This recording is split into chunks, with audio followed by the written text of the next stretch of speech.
Okay class, तो आज हम देखने वाले हैं B pharm first semester inorganic chemistry हमारी सब्जेक्ट रहने वाली है, जिसका 5th यूनिट का एक लॉन्ग इंपॉर्टेंट क्वेश्चन है जिसके बारे में हम डिस्कस करने वाले हैं।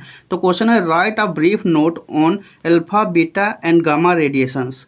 तो ऐसे भी क्वेश्चन पूछा जा सकता है कि हमें डिफरेंशिएशन बताइए अल्फा बीटा और गामा वेव्स में, तो ऐसे भी क्वेश्चन आ सकता है। लेकिन आज हम बात करेंगे कि ब्रीफ नोट में alpha beta and gamma radiations के बारे में। तो क्लास हम रेडिएशन की बात करते हैं। तो रेडिएशन क्या होती है? जब भी कोई रेडियो एक्टिव आइसोटोप्स यानी कि रेडियो एक्टिव एटम्स होते हैं, जैसे आयोडीन हो गया, रेडियम हो गया, तो रेडियो एक्टिव जो एलिमेंट होते हैं उनके न्यूक्लियस में क्या होता है, बहुत ज़्यादा एनर्जी होती है। और जो एनर्जी होती है ना, वो जब एक्सपेल आउट होती है तो किसी वेव के फॉर्म में आती है, और उन वेव को क्या बोलते हैं, अल्फा बीटा या फिर गामा। इन 3 वेव होती है, इनके फॉर्म में जो एनर्जी होती है वो निकलती है बाहर।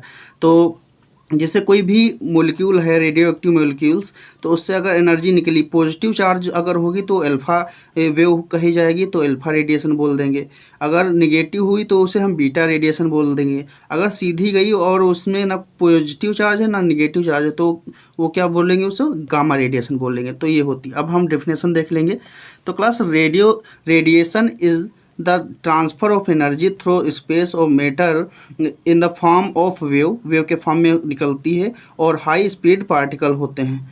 The radioactive isotopes release charge particle of matter. तो एग्जाम्पल जैसे अल्फा और बीटा जो होते हैं, मतलब जिनमें क्या होता है, चार्ज होता है, बट जो गामा होती है उसमें कोई चार्ज नहीं होता है, as radiation as and some after emission of charge particle the nucleus is left with large energy. This amount of energy is dissociated in the form of gamma waves या फिर raise बोल दें, which are electromagnetic types of radiation. ये जो होती है gamma radiation क्या होती है, इलेक्ट्रोमैग्नेटिक टाइप की रेडिएशन होती है, इनमें कोई चार्ज नहीं होता है। ठीक है, तो ये होता है पूरी डिफिनेशन। अब हम बात करते हैं टाइप्स ऑफ रेडिएशंस की। तो हमने ऊपर भी पढ़ा कि अल्फा बीटा और गामा ये 3 टाइप की होती हैं, इन्हीं के बारे में आज हम देखने वाले हैं। तो सबसे पहले हम अल्फा के बारे में स्टडी करते हैं।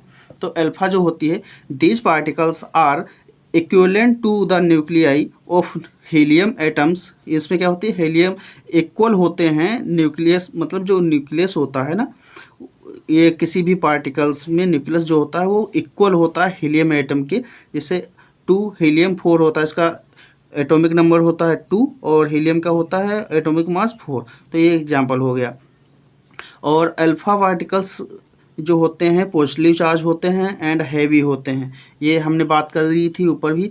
दे travel in air to a few centimetres and, ये क्या करते हैं, ट्रेवल करते हैं एयर में कुछ सेंटीमीटर तक, और में penetrate up to 1 mm millimetre of body tissue, और बॉडी टिश्यू के 1 mm तक ये पेनिट्रेट कर सकते हैं। क्या, अल्फा रेडिएशंस जो होते हैं वो कुछ एयर में ट्रेवल करते हैं कुछ सेंटीमीटर तक, और पेनिट्रेट हमारे अगर बॉडी में करना होगा तो वो कुछ तक हमारी बॉडी में पेनिट्रेट कर सकते हैं। They are highly energetic particles and have energy up to 4 milli equivalent. Example है जैसे आपका रेडियम जो होता है ना, उसका एटॉमिक मास होता है 226, और अगर हम उसमें से एक हीलियम मॉलिक्यूल को निकाल देते हैं तो क्या मिल जाएगा, 222 रेडिएशन मिलेगा। और ये जो देखिए हमने बात करी थी डिफिनेशन में कि जो हीलियम होता है ना, एक हीलियम का मॉलिक्यूल जो होता है एक अल्फा रेडिएशन के इक्वलेंट होता है। तो हमने एक हीलियम का मॉलिक्यूल निकाल दिया है, तो ये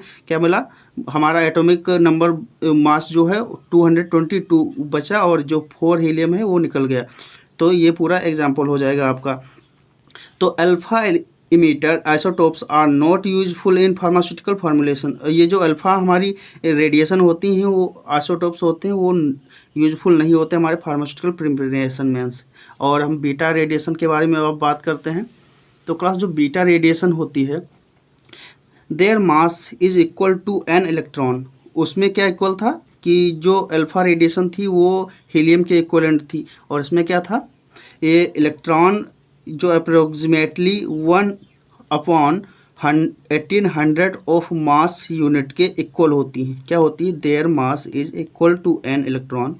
इनका जो मास होता है इक्वल होती है एक इलेक्ट्रॉन के, जिसका अप्रोक्सीमेटली जो होता है 1/1800 ऑफ ए मास यूनिट होता है एक इलेक्ट्रॉन का, ये इतना। ये मतलब यूनिट होता है, और इसी के इक्वल होते हैं beta radiation. They are mostly negatively charge, negatron और इलेक्ट्रॉन जिसे हम बोलते हैं, तो ये क्या होती है, निगेटिवली चार्ज होती हैं। बट रेयरली में also be positively charge positron, और इसमें कहीं कहीं पर क्या होते हैं, पॉजिटिवली चार्ज भी होता है। हम बिल्कुल एग्जैक्ट नहीं बोल सकते कि निगेटिवली चार्ज होते हैं। इन एयर दे में travel up to a few metres, वो क्या थी, ये जो अल्फा रेडिएशन थी कुछ सेंटीमीटर तक एयर में ट्रेवल कर सकती थी, लेकिन ये क्या होती कुछ मीटर्स तक।